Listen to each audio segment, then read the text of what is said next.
So we have these two different scenarios, one being infection and the inflammation there, which is normal to a point. An injury like when you fell off of the drywall and had blunt trauma, according to this theory, we shouldn't have inflammation. Right.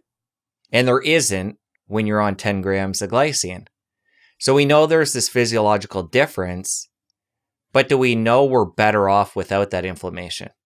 Well, what does inflammation do? It doesn't have anything to do with healing. It's classically been viewed as, well, this is what happens initially, and it, initiates a healing response. Well, that's not true. You don't need it in order to initiate healing. And all it does is damage, because things like hydrogen peroxide, right? You can buy a bottle of hydrogen peroxide. If you get a cut, it says, right, do not take internally. Well, internally, when you get inflammation, your immune system's actually secreting things like hydrogen peroxide. They're poisons. They only do damage. So what good does inflammation do? Now, I've heard, there is one hypothesis that's been circulating around. I'm not sure if it's still adhered to by many people, that the point of inflammation is that it produces immobility in the joint, so it acts like a natural splint.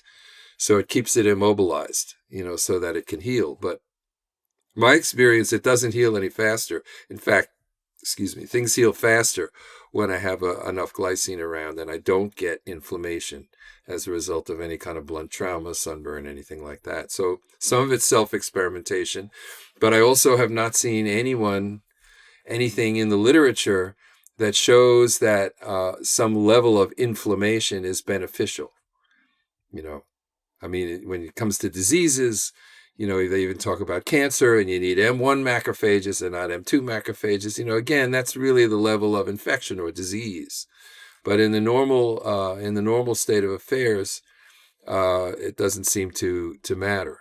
It doesn't seem to produce any useful benefits. Inflammation doesn't.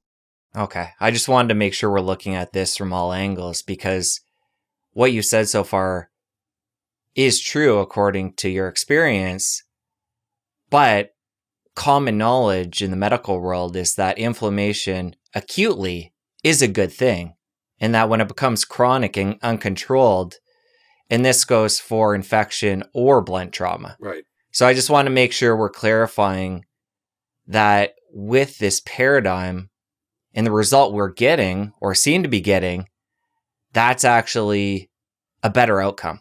Right. So I dispute that. That's what we used to call the prevailing dogma, in the old days of my early days as a scientist.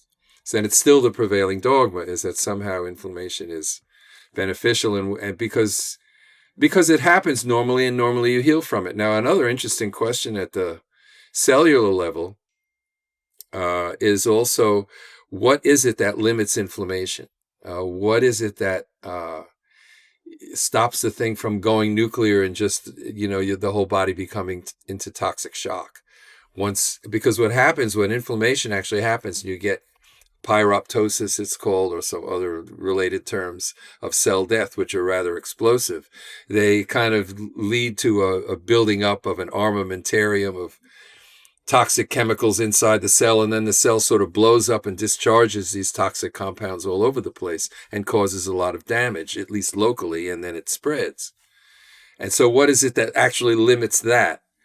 And what's interesting, what I believe that limits that, it hasn't been proven absolutely, every dot has not been connected, is that we do know that cells also naturally, not only do they expend metabolic energy pumping sodium out and potassium in, they actually expend metabolic energy pumping glycine in. So that in general, the intracellular concentration of glycine is a lot higher than it is outside the cell. That provides a natural self-limiting mechanism, that when you get a certain number of cells that have gone, exploded basically and discharged all their internal contents, now you have raised the glycine content of the immediate area such that inflammation is suppressed, and it becomes a very good self-limiting mechanism.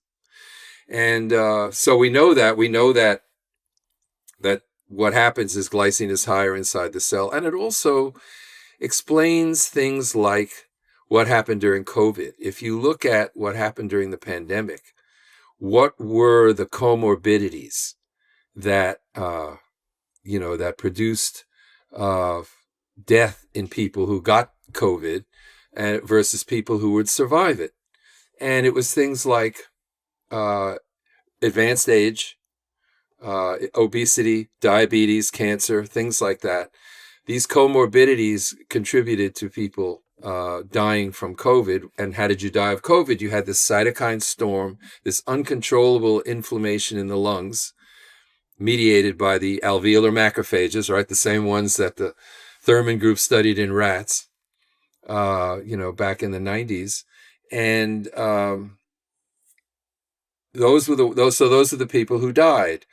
So if you look at advanced age, for example, glycine levels go down with age. Glycine production goes down with age. Glycine production goes down with obesity.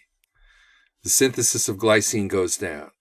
So these comorbidities, those are exactly the comorbidities producing a really low, not just a kind of a normal run-of-the-mill glycine deficiency that everybody lives with, but a really serious glycine deficiency, such that when it gets to the point of inflammation, the glycine, even intracellularly, is not enough to provide that self-limiting stop on the inflammatory process, and death ensues from toxic shock or something like that. Once you get to toxic shock, even in the ICU, the survival rate is only about 20%.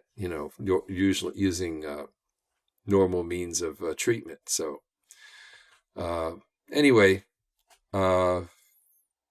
It's another thing that explains it. It's interesting when you go on this journey as a scientist and you come up with a hypothesis and you test it and you say, well, it looks like that's confirmed. And then as news comes in from different researchers, from your own experience, from other people's experience, everything seems to just fit.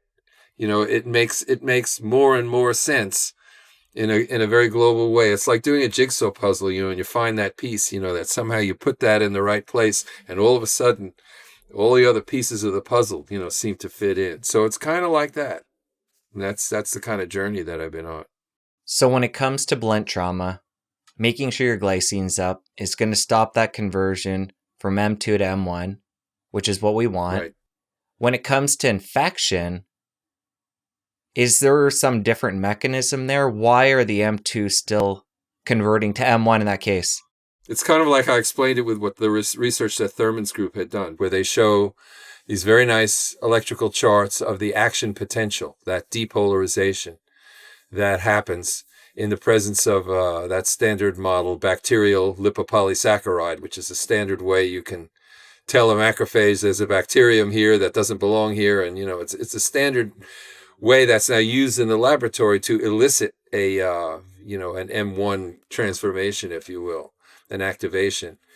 And they show that when you have lots of glycine, it doesn't stop the depolarization from happening. It just doesn't have this very exaggerated one, So in that case, you're saying it would be enough in the case of an infection, right, that the glycine wouldn't blunt that M2 becoming an M1, but for a blunt trauma, it would?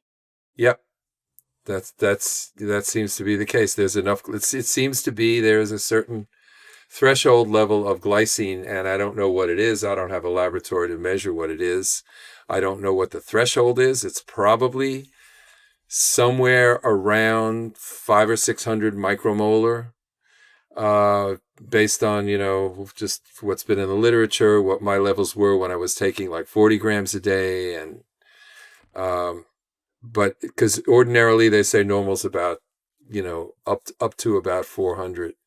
And they did in the tests on, also in people, they can raise levels with eating glycine up to about 1 millimolar, and they would, still and everything was okay. What's interesting is, of course, in deciding to formulate a product that people could buy, because I thought, well, this is great theory I have here, and I have lots of evidence, but I'm going to end up fighting with academics for the rest of my life. And even then, most people will not ever know about this. So that's precisely why I decided to make a product and sell it, because I saw that it was really totally harmless. And it had been sold as supplements, but not with any particular indications. But I also knew that it was non-toxic. Now, it's interesting, if you go to the toxicology to see how toxic glycine is or isn't really, the best literature is actually in the prostate surgery literature, in the urologic surgery literature, because there is, for benign prostatic hypertrophy, there's a standard surgical procedure called a TURP. They call it like a roto-rooter job, where it sounds like a very, very crude procedure, and it is. They'll go in like a roto-rooter thing and chop up the urethra and the prostate around it, and it's been done for 100 years. They still do it because it's really well tolerated and it really works. So they'll do that, and then the patient will recover fairly easily and quickly. But if you look at the literature, typically the way they do it is they use, for an irrigation solution, they use 2% glycine. Why? Well, you don't want to use salt water. Salt in an open wound, not a great thing for irrigation. So they wanted to use something that's not, not a salt. So, but yet it has to have the right ionic strength just to be like blood plasma. So they use glycine. They use 2% glycine. Other people don't like it because of so-called transurethral syndrome, which happens if you get too much. You may get some transient effects. You may get a transient headache. Even if it's very high, you may get blindness that lasts for a few hours and then goes away, but everybody's fine. And if you look at the levels in cases where they have documented what the levels of glycine go into in this TURP surgery, they'll find that it goes up to like 100 times normal. It'll go up not 100 millimolar, it'll go up to like 10 micromolar, and nobody dies from it. Nobody gets any lasting harm from it. So my hypothesis really as to what goes on in this transurethral radial or radical prostatectomy surgery is that it's tolerated really well, because now you have such high levels of glycine in you that you're not going to get any inflammation or pain resulting therefrom for several days. So it's a very well tolerated procedure. As I say, they still do it. That surgery was perfected in 1925. So that's where you'll find, if you really want to know how much glycine is toxic, that's where you really find out. And you find out, I do not believe that you could actually absorb enough if you eat it or drink it to be toxic. That, in that surgical scenario, is where they irrigate, where they actually sort of pumping it in basically directly into the venous circulation. And so the levels can actually get astronomical, but it still doesn't hurt anybody. So that's one of the things that told me, this is really, really safe. I don't think you can actually eat enough to cause any serious toxicity. Okay, so it's safe. Yeah. But somebody brand new to this, right, if they're going to supplement or start including, saying, bone broth, yeah, collagen, and really up the dose, is it better to go slow, or does it matter? Well, all I can say is just try it. I mean, I tried it and I never had any side effects. And I find that with customers, most people don't have a problem with it. I would say a small minority, some people will get they'll get diarrhea or gastric upset from it, but it's transient. Some people will say they get dizzy from it. I remember one gentleman who said, well, I like it so much, I have it in my coffee. And it was very interesting. He was an Italian fellow, so he was a connoisseur of, fine cappuccino or whatever. He loved it in his coffee, and he loved the taste. He says, and when I have 2 cups, it makes me feel dizzy. And I said, well, do you swallow it or do you swish it around in your mouth? He said, oh no, I swish it around in my mouth, for the taste. And I said, well, it's probably getting absorbed through your mucous membranes, in your mouth, buccal absorption, like sublingual absorption that we have for different things. And so you're probably getting it absorbed right away. And for anyone, actually, even if you're absorbing it through your gut, it is going straight in because it doesn't require digestion. And for people who do have problems with it, because if you do have problems with it, it's transient. Whatever discomfort you have is going to go away. It's not going to do you any harm. But for people who have problems with it, sometimes I say you can divide the dose. I don't like to call it a dose. I like to call it a serving because it's just food. It's not a drug, right? You can divide it. And if that doesn't work, then I say, why don't you take it from gelatin or collagen peptides or some other source? You just need about 4 times the amount dry weight equivalent. So if you have gelatin powder, if you use like an ounce of gelatin powder is about, let's say 28 grams of protein. That's about 7 grams. So that's about, a whole ounce of that is about equivalent to what I put in 1 packet of my Sweetamine, my glycine supplement.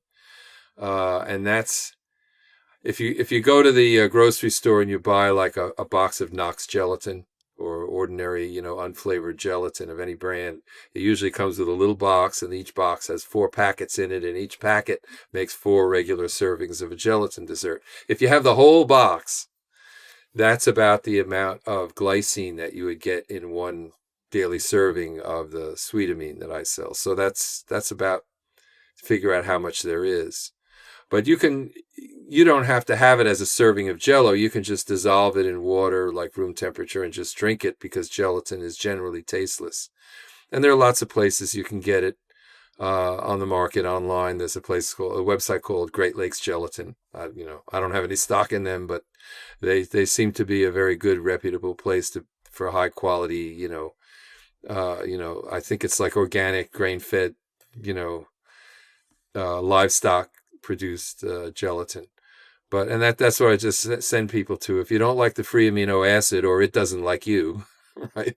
If you have a reaction to it, then absolutely collagen's just as good. It just requires digestion, which means it doesn't get absorbed that quickly, so it doesn't cause those side effects that result from rapid absorption.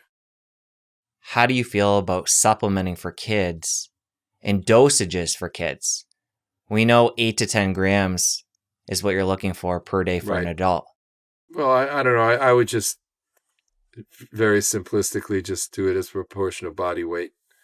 So if you have a kid who weighs 60 pounds, you might do half a pack a day, or your dog or your cat. There's a reason why dogs crave bones. That's where the glycine is, and they love it. It has a sweet taste, and you just sprinkle it on. So if you have a 10-pound lap dog, don't give him a packet of Sweetamine. You got to give him, maybe a 10th or a 20th of that is all you need. And that will keep things from being, from having excessive inflammation. I remember I used to watch Shark Tank a lot. I don't know, you're familiar with Shark Tank? I am. Yeah, okay. So in Shark Tank one day they had a veterinarian who appeared on the show with his daughter, who was also a veterinarian. And he had developed this dog and cat food, and he actually fed it to all of the sharks there because, this is perfectly fit for human consumption. And they admitted that it actually tasted good, And but this was made to be animal food. And he said, the animals, they live longer. They, instead of live 10 or 12 years, the animals live for 20 years, and they don't get cancer, and they don't this and they don't that. And it really helps them live a lot longer, and they're a lot healthier.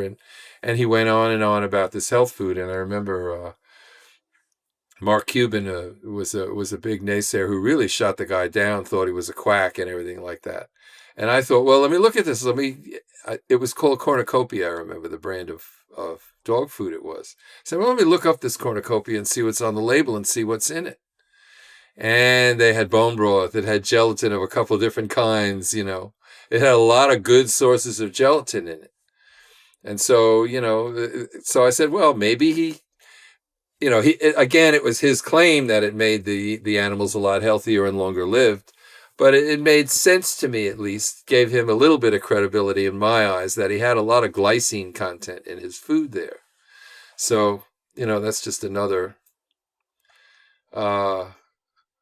that's sort of a very casual anecdotal line of evidence, but it's just one of those things, you know, everything goes in, you know, you start hearing something that goes in and tells you you're on the wrong track, then it's wise not to ignore it. But this is just one of those things where everything was, you know, showing that we're on the right track. And now I've been taking it now and selling it for like 17 years. If you enjoyed that clip, you're going to want to head over here and catch a full episode. I'll see you over there. Contrary to what it says in any source you look at, that inflammation is the immune system's first response to infection or injury, it is really only a first response to infection. Inflammation does the body no good.